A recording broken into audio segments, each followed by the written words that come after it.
నమస్కారం. ఘంటారావానికి స్వాగతం. ముందుగా ప్రధానాంశాలు. మున్సిపల్ పోరులో అత్యధిక స్థానాల్లో మహిళలు. పోటీలో 6,500 మంది అతిబలు, పురుషులు 6,436 మంది. పుర ప్రచారంలో జోరు పెంచిన అధికార పార్టీ.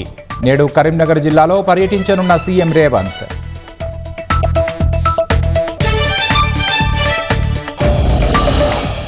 మున్సిపల్ పోరులో సత్తా చాటేందుకు విపక్షాలు విస్తృత ప్రచారం. ఎన్నికల కోడ్ను సీఎం ఉల్లంఘిస్తున్నారని బీఆర్ఎస్ ఆరోపణ.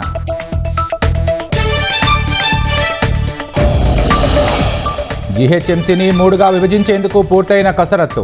ఫిబ్రవరి 10న ఉత్తర్వులు వెలువడే అవకాశం.